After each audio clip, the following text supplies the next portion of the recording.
Девчонки, все, кто вяжет по моим мастер-классам, хочу предложить вам такую идею. Вы скидываете свои фотографии в изделиях, которые связаны по моим мастер-классам.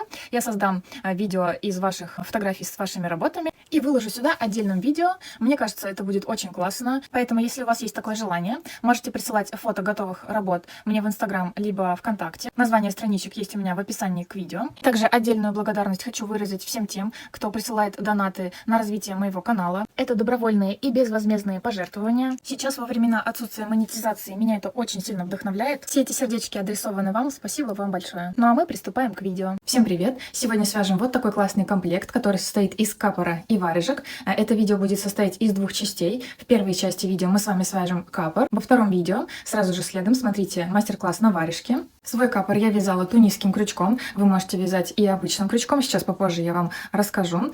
Для своего капора я использовала крючок 4,5. Для варежек я использовала крючок номер 4 и вязала их в 2 нити. Для того, чтобы они были чуть более плотными, потому что эта ниточка тоненькая, мне показалось, что в одну нить они будут слишком холодные. Я использовала пряжу Yarnart Milano, 8% альпака, 20 шерсть, 8 вискоза, 64 акрил. Тут большая часть процентов акрил, конечно же, скорее всего. Со временем они будут скатываться, появляться катышки, потому что большая часть у нас акрила, именно он дает скатывание. Ничего страшного, можно обрабатывать от катышек вот этой специальной машинкой. И все изделие будет выглядеть абсолютно как новое. В 50 граммах 130 метров. Мой цвет 876. Точный расход на капор и на варежки я напишу в описании под видео. И смотрите, такое уточнение по поводу вязания капора. Как я уже сказала, я буду вязать тунисским крючком. Тунисское вязание нам дает небольшую толщину.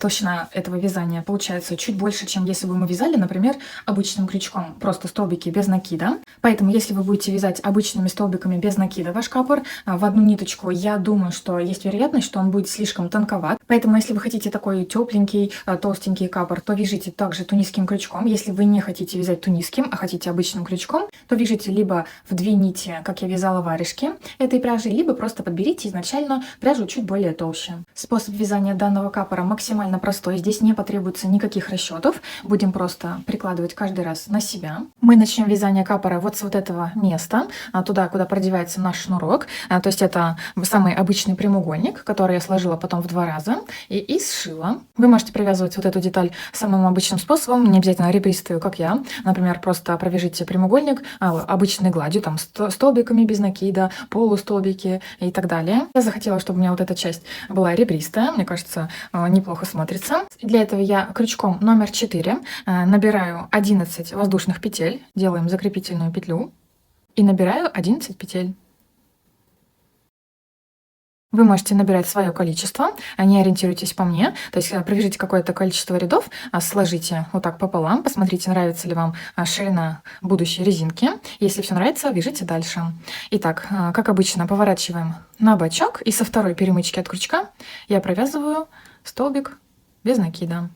Первую петельку отмечаем, чтобы ее не терять в конце следующего ряда. Далее следующая перемычка, провязываем столбик без накида. И так до конца ряда.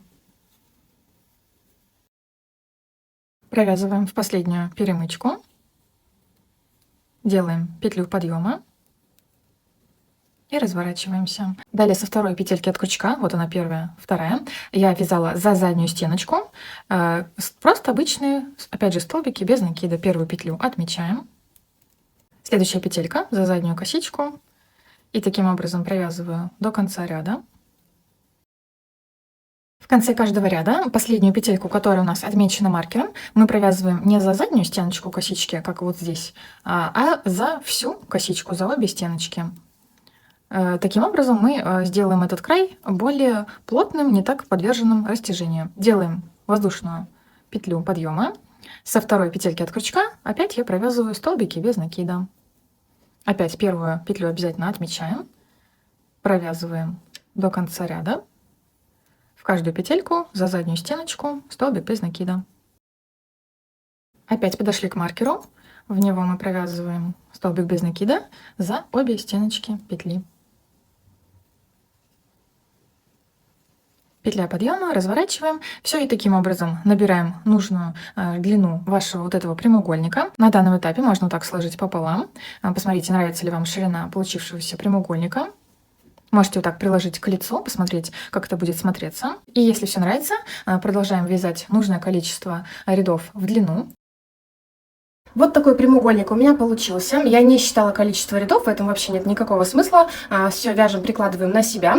Просто для ориентира длина моего прямоугольника 68 сантиметров. Связали какое-то большое количество рядов. Раз, приложили вот так вокруг головы. Смотрите, нравится ли вам, как будет в итоге выглядеть капор. Возможно, вы хотите, чтобы здесь было какое-то пространство небольшое, там где горлышко. Возможно, вы наоборот захотите, чтобы прям хорошо облегало лицо, чтобы вообще не продувалось. Так что это все абсолютно индивидуально. Поэтому я и говорю, что нет никакого смысла считать количество рядов. Я связала какое-то количество рядов, раз прикладываю, слишком многовато, распустила, раз проложила, все отлично, мне все нравится. После этого складываем пополам наш получившийся прямоугольник любой стороной друг к другу. И будем его сейчас сшивать вот так за два края. Можно взять крючок поменьше, чтобы было поудобнее. Продеваем крючок в самый уголочек вязания. Далее крючок в петельку там, где мы остановили вязание. И продеваем ее через первую петельку в уголочке.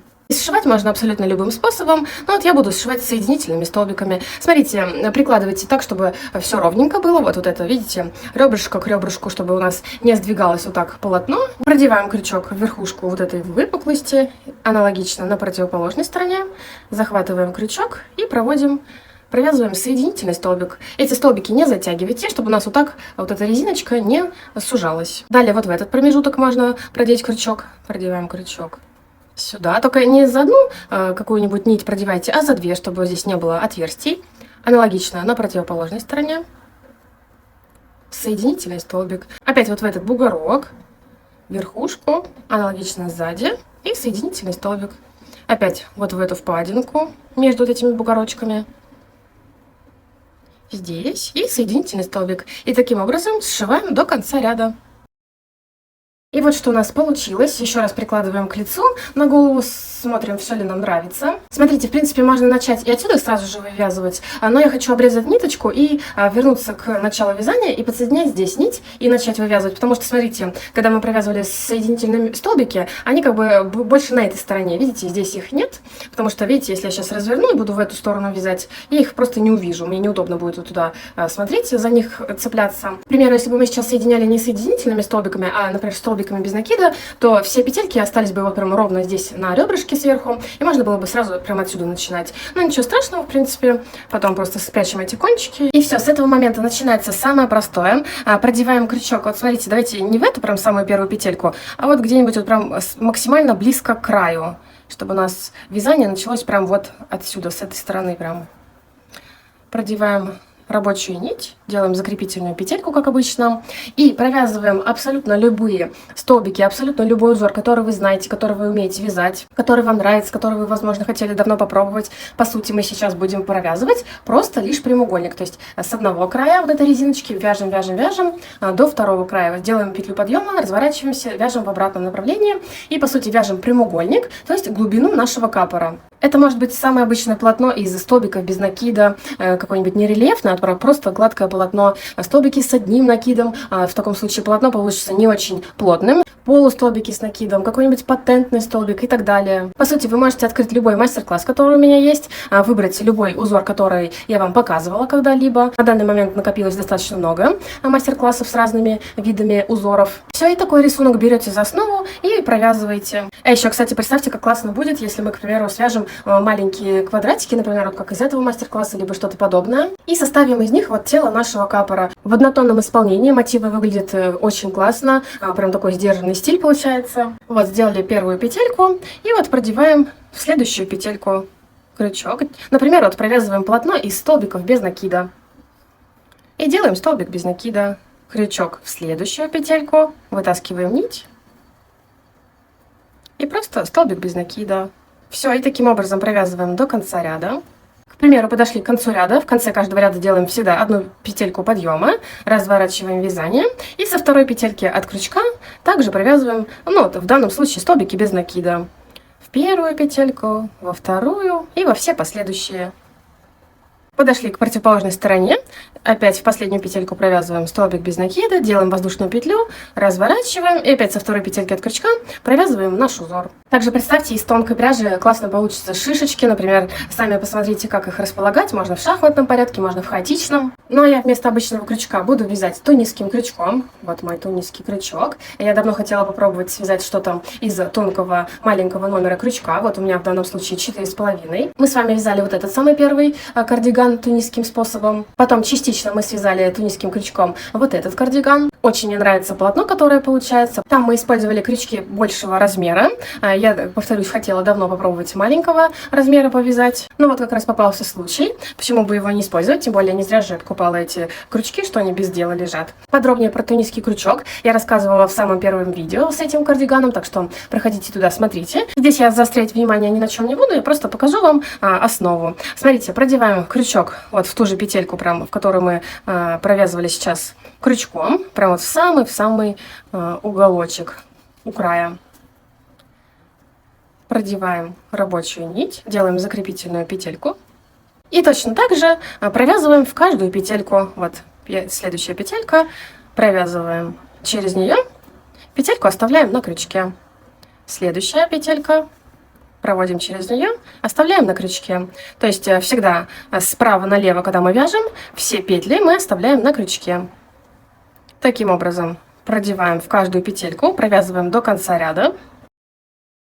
Подошли к левому краю. Тут максимально близко также к краешку провязываем самую последнюю петельку, чтобы у нас вот это полотно начиналось прям ровно по вот этому краю резиночки, чтобы здесь не было никакой ступеньки. Ну вот я провязала последнюю петельку. Вот смотрите, у нас все петельки остались на лесочке. Для этого она и нужна. И сейчас будем вязать слева направо, будем закрывать петельки. Самую первую петлю слева мы закрываем ее одинарную только, ее одну, делаем накид на крючок, провязываем только одну петельку через одну. Провязали. Вот эту петлю можно отметить, чтобы потом не забыть в следующем ряду в нее провязать. Далее все последующие и до конца ряда провязываем попарно петельки, делаем накид на крючок, провязываем через 2 петельки. Далее делаем накид опять через 2 петельки. И таким образом попарно закрываем до конца ряда. И чтобы вам было удобно, чтобы петельки сами соскальзывали с крючка, вот так подгоняйте их к началу крючка, когда вот у вас уже здесь заканчиваются они. В таком случае они у вас будут прям вот хорошо, легко соскальзывать. Подходим к правому краю, тут точно так же попарно все закрываем. Вот 2 последние петельки закрыли. Вот что у нас получилось. Смотрите, как мы считаем ряды. Справа налево это один ряд, набираем петельки на крючок, слева направо закрываем, это уже второй ряд. Далее справа налево третий ряд, слева направо четвертый и так далее. И возможно вы знаете другие узоры тунисским крючком. Можете вязать полотно любым удобным вам способом. Я вот провяжу самым обычным. Смотрите, вот это наша самая первая петелька, которая как бы смотрит в бок. Мы ее никогда не трогаем. Вот она наша вторая. Вот вторая. Сейчас будем провязывать в нее, как бы вот так наискосок чуть-чуть. Вот так. Продеваем крючок, вот так чуть-чуть наискосок, потому что она как бы смотрит полубоком. Вытягиваем нить через нее. Нить оставляем на крючке. Следующая петелька. Вот она. В нее продеваем крючок. Вытаскиваем нить, оставляем на крючке. И таким образом провязываем до конца ряда.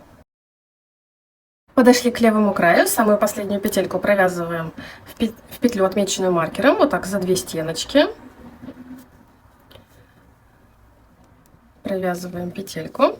Все, очередной ряд закончили. И теперь вяжем в обратном направлении. Опять слева направо первую петельку закрываем только одинарную. Ее мы отмечаем.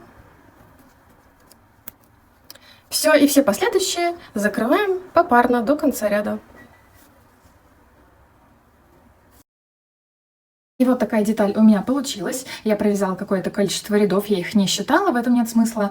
Просто каждый раз примеряла себе на голову. Просто для ориентира могу сказать, что здесь от края до края резиночки у меня получилось примерно 19 сантиметров. Напомню, когда мы вяжем тунисским крючком, вот этот верхний край у нас может вот так загибаться в трубочку. Это, в принципе, абсолютно нормально. А то же самое получается и при вязании гладью спицами. Точно так же у меня скатывались края и вот в этом мастер-классе. Но когда мы вязали тунисским крючком рукава, вот в этом мастер-классе. У меня прям они идеально были ровные и не закручивались. Это, скорее всего, зависит от плотности вязания, потому что вот в этом махеровом кардигане я вязала посвободнее, большим крючком. И махер, возможно, еще и от пряжи зависит. И я остановилась на том месте, где уже хочу, чтобы начиналось закругление капюшона. Здесь по верхнему краю мы должны найти ровно середину. От левого края и от правого края отсчитываем ровное количество косичек, ставим здесь маркер. Если в ряду у вас получилось нечетное количество петель, ничего страшного, просто определите какую-либо петельку на левую сторону, либо на правую, ее в принципе будет не видно. И от того места, где у нас остановилось вязание,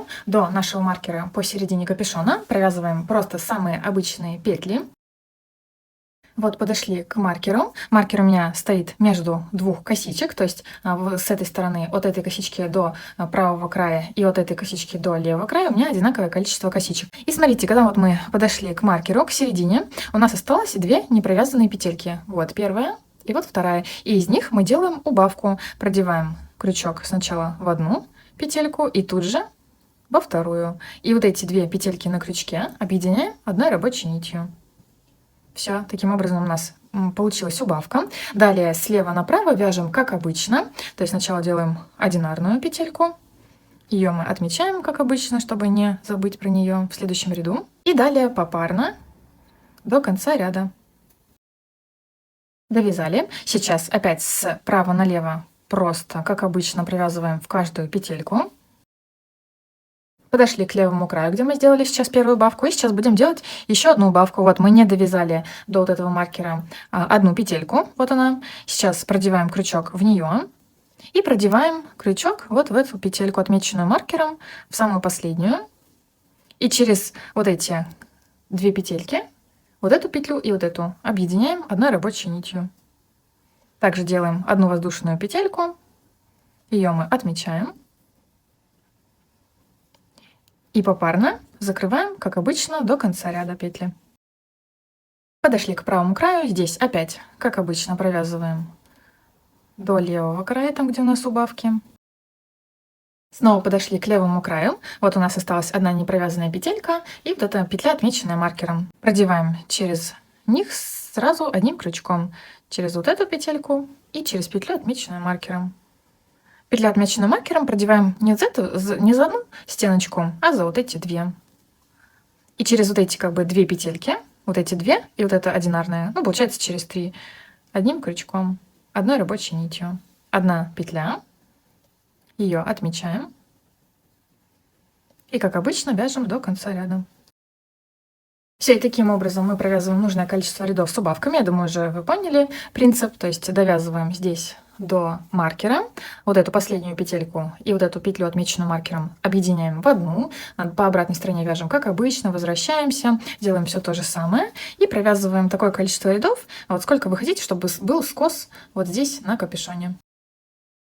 Обязательно помечайте себе, сколько рядов вы провязали, а это нам понадобится, когда мы будем провязывать вот эту вторую часть, чтобы это все у нас было ровненько и симметрично. И вот что у меня получилось здесь посередине, вот такой скос. Всего я провязала здесь 18 рядов, вы сами смотрите по себе, сколько вам нужно сделать. А я пока что обрежу здесь нить в начале вязания. Если потом, когда я довяжу здесь со второй стороны такую же часть, как и здесь, все примерю на себя. Если мне покажется, что нужно еще добавить пару рядочков, я просто подсоединю нить и провяжу еще нужное количество рядов. И как вы уже поняли, с этой стороны мы будем делать убавки в самом начале. Смотрите, вот наш маркер между двумя косичками. Сейчас первый ряд будем набирать просто петельки на крючок. Вот будем продевать крючок вот в эти петельки в косичку. Продеваем в петлю, как бы наискосок. Подсоединяем рабочую нить, вытаскиваем петельку. И все, до конца ряда просто, как обычно, набираем петли на крючок. Здесь слева у нас будет просто ровный край, поэтому продеваем, как обычно, мы заканчивали вот здесь на полотне. Последнюю петельку провязываем, потом провязываем через одну, как обычно, ее отмечаем. И, как обычно, попарно провязываем до конца ряда. И когда подошли к центру капюшона, мы оставляем две вот эти петельки, плюс вот эта, которая на крючке. И все эти три петельки объединяем одной рабочей нитью. Это и будет у нас убавка. Вот таким образом. Далее следующий ряд мы провязываем, игнорируем вот эти 2 петельки первые, провязываем в следующую. Вот она прям сразу же как бы под носиком крючка. Все, до конца ряда набираем просто на крючок петли. В конце, как обычно, провязываем последнюю петельку, отмеченную маркером.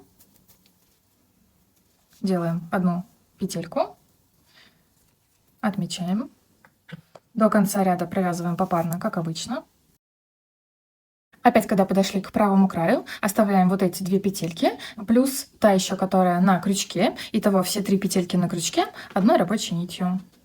Это у нас новая еще одна убавка. Опять пропускаем вот эти 2 петельки и начинаем набор петель. Вот как бы с третьей. Вот она как бы первая, вторая, третья петелька. До конца ряда, как обычно, набираем на крючок.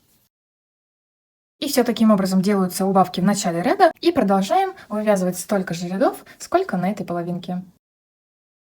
Итак, смотрите, что у меня получилось. Вот такой ровный вырез. У вас точно такой же он должен получиться. Я добавила еще несколько рядочков укороченными рядами. Всего укороченными рядами я провязала 26 рядов. В ширину вот этой детали у меня получилось с учетом резиночки 24 сантиметра. Кстати, учтите, вам понадобится этот способ, если вы захотите связать какую-нибудь кофточку либо свитерочек с своеобразным вырезом.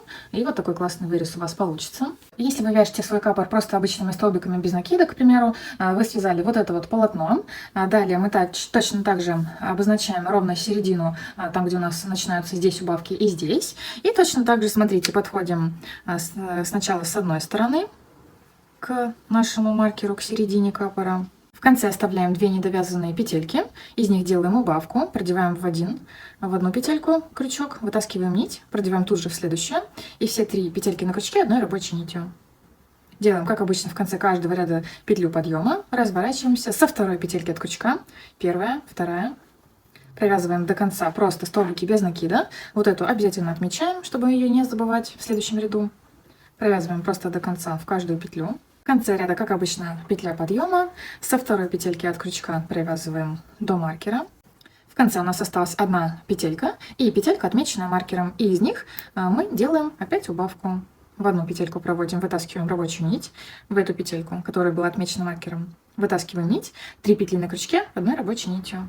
Петля подъема, разворачиваем и таким образом делаем нужное количество рядов с убавками. И как мы делаем убавки с этой стороны слева, продеваем в одну петельку крючок, вытаскиваем рабочую нить, потом сразу же в следующую вытаскиваем нить и делаем убавку. Через 2 нити на крючке одной рабочей нитью. Эту петельку тоже отмечаем. До конца ряда просто провязываем в каждую петлю столбик без накида. В конце ряда провязываем последнюю петлю. Как обычно, петля подъема, разворачиваем. Со второй петельки от крючка провязываем до маркера. Петлю, отмеченную маркером, провязываем столбик без накида. Делаем петлю подъема, разворачиваемся и сразу же делаем убавку. Со второй петельки от крючка продеваем крючок, вытаскиваем нить. В следующую петельку вытаскиваем нить. 3 петли на крючке одной рабочей нитью. Эту петельку, убавку, отмечаем. Далее до конца ряда просто в каждую петлю столбик без накида. Таким образом у нас также получается вот такой V-образный вырез. И сейчас уже будем сшивать по нашему шовчику сзади. Складываем лицом друг к другу пополам наш капор. Я начну сшивание здесь сверху с макушки. Так как у нас полотно здесь загибается, я просто для удобства закрепила их булавками. И смотрите, здесь не обязательно четко следовать вот этому краю, который у нас получился. То есть у вас получится как бы здесь уголочек, когда мы вывернем на лицевую сторону. Если вы четко вот прям отсюда раз начнете до сюда дойдете и потом до сюда. А здесь уголок получится и здесь. Можно его сгладить. Например, начать вот отсюда и вот таким образом, то есть как бы чуть-чуть дугой провязать несколько петелек. Потом идем по нашему краю. Здесь не доходим прям до самого уголочка, а вот можно вот отсюда чуть-чуть вот такой дугой и перейти на вот эту сторону. Можно взять крючок, которым вам будет удобно сшивать. Продеваем в полотно, вытаскиваем рабочую нить, делаем закрепительную петельку. И я буду, как обычно, сшивать с соединительными столбиками. Тогда получится шов не толстый. Все, и вот прям петелька к петельке. Провязываем, вытаскиваем нить и сразу же в петельку крючком. Это и есть соединительные столбики. Далее прям вот в одинаковые места продевайте с этой и с этой стороны. И соединительный столбик. И таким образом провязываем до конца капора. Петли на шовчике не стягиваем. Вот что у нас получилось. А если вы не хотите заморачиваться с убавками вот в этом месте, вяжем просто до нужного места, нужной глубины капюшон, сшиваем здесь по шовчику. Смотрите, классный шов получился. Так, сшиваем здесь по изнанке. У нас получается самый обычный прямоугольник. И здесь сверху, где у нас уголочек капюшона, можно не доходить до самого конца, а дошить до определенного места. И здесь по полотну, видите, вот у меня здесь такая косичка получилась. Закруглите это место капюшона так, как вам нужно. Можно его делать чуть более покатым, более острым. И вот этот оставшийся уголочек, его совсем не будет видно, даже когда вы его будете снимать. Он будет внутри спрятан, так что можно и такой вариант рассмотреть. И сейчас уже можно приступать к вывязыванию нижней части капора. И причем, смотрите, здесь есть пару вариантов.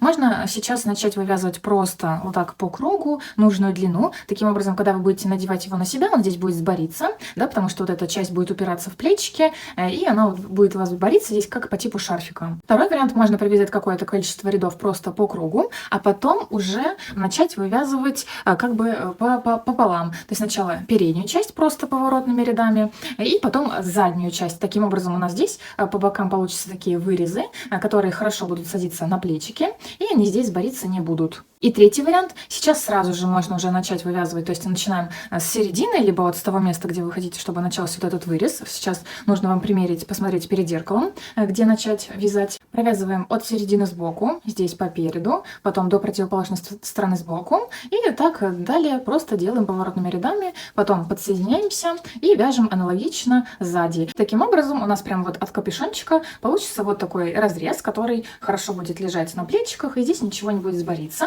Но таким образом здесь на горлышке, и в зависимости от того, какой длины вы провяжете вот эту часть, и также будет грудь вот так хорошо утеплена, и он не будет продувать. Это зависит от того, какой длины капор у вас получился на данный момент. Он у меня, смотрите, примерно вот такой длины, то есть он у меня уже почти лежит на плечиках, поэтому мне не нужно делать какое-то количество рядов полосу просто по кругу, а потом уже раздвоение. Я уже сейчас начну делать вот этот вот вырез на плечике с одной и с другой стороны. Я сейчас примерила, у меня вот этот вырез будет на плечиках ровно посередине моего капора. У вас, возможно, этот центр, вот этот вырез сдвинется ближе к этому краю, либо наоборот к заднему краю. Сейчас подсоединяю крючок здесь ровно посерединке. Будем вязать по этому краю, соединять параллельно вот эти две части.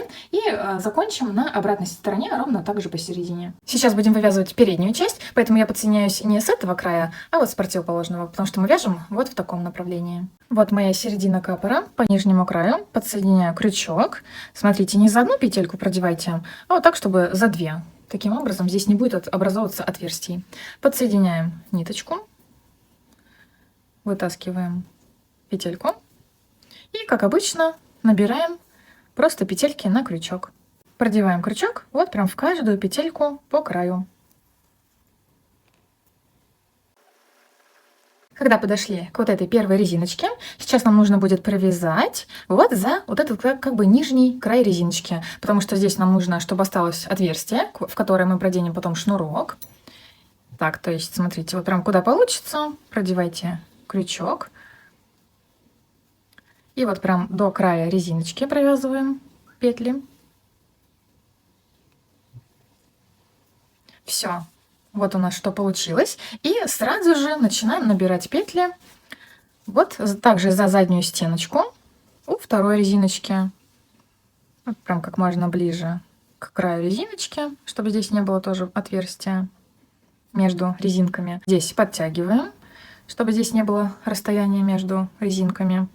Тут точно так же за заднюю стеночку, оставляя здесь отверстие, провязываем петли.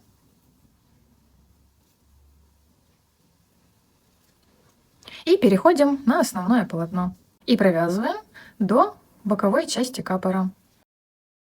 Вот довязала до противоположной середины капора сбоку. И здесь делаем все абсолютно идентично, как мы провязывали здесь, когда мы вывязывали просто прямоугольник. То есть будем вывязывать просто обычные прямоугольники. Сначала один спереди, как я уже сказала, потом второй сзади. И здесь у нас получится такой вырез. То есть ничего сложного. Как обычно делаем сначала одну петельку, ее отмечаем, чтобы не забывать про нее. И потом до конца ряда просто попарно закрываем петельки. И таким образом провязываем нужное количество рядов в длину, в зависимости от того, насколько вы хотите, чтобы у вас была закрыта грудь, например, что очень тоже будет хорошо, не будет ничего продувать. И на таком моменте останавливаемся. И вот что у нас получилось. Теперь переворачиваем и вяжем аналогично по задней части. Продеваем крючок в самую первую свободную петельку, подсоединяем нить, вытаскиваем петельку и набираем, как обычно, до конца ряда. Провязываем аналогичное количество рядов. Когда провязали нужное количество рядов, хвостик вытаскиваем и прячем его на изнанке. Можно вот так вывести наизнанку и закрепить на несколько узелочков. И, в принципе, можно оставить так. Если у вас также загибаются, закатываются края, можно с изнаночной стороны аккуратненько прогладить. Тем более под весом куртки при постоянном ношении она выпрямится, не будет загибаться. Но можно сделать еще такой способ. Я сейчас обвяжу полностью весь край, то есть вот этот вырез, вот здесь по прямой, здесь вырез, и по обратной стороне рачьим шагом. Мы уже с вами его использовали и вот в этих варежках-митингах, и в этом же мастер-классе с тунисским вязанием, когда мы делали вот этот кардиган.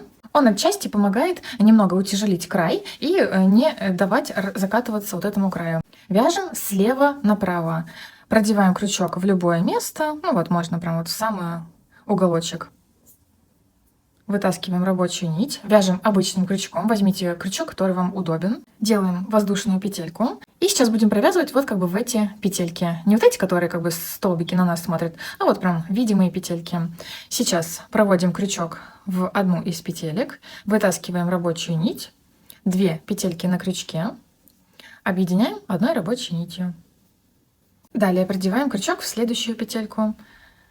Заводим крючок, вытаскиваем рабочую нить через 2 петли на крючке одной рабочей нитью. Вот смотрите, провязала несколько петель. Видите, уже вообще ничего не загибается. И таким образом провязываем по всему нижнему краю. Опять же, если вы хотите, можно провязать также и здесь по вот этим линиям выреза.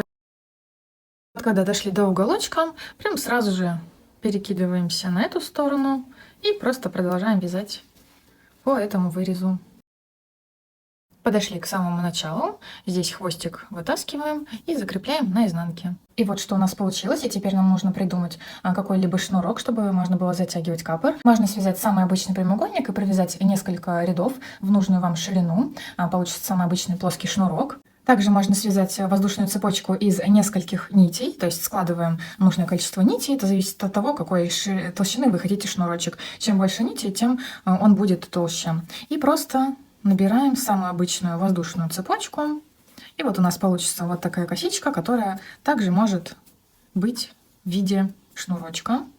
Либо можно связать вот такой классный шнурок, очень здорово будет смотреться. Как вязать такой шнурок, я показала вот в этом мастер-классе, когда мы вязали шнурок-поясок для вот этих шортиков. Вяжется он достаточно просто. Свой шнурок я вязала крючком номер 4, и я набирала 4 воздушные петельки изначально. Если вы хотите шире, набирайте большее количество петель, если поуже, поменьше, набирайте поменьше. Все, и когда у нас будет готов вот этот шнурок полностью, заправляем его в булавку и продеваем вот так насквозь.